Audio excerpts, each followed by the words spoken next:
अली ने हंसकर सिर डोला।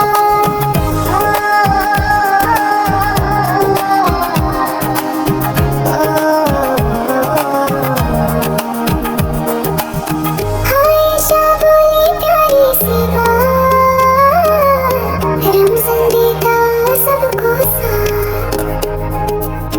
प्यारा महीना बरकत वाला, नूर हर एक रात। रमज़ान आया नूर लाया, दिल को साफ बनाना सिखाया। अली आयशा और अहमद ने सबको प्यार बताना सिखाया।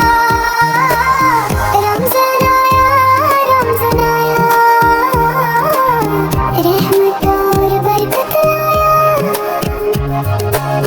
छोटे छोटे प्यारे बच्चे जन्नत का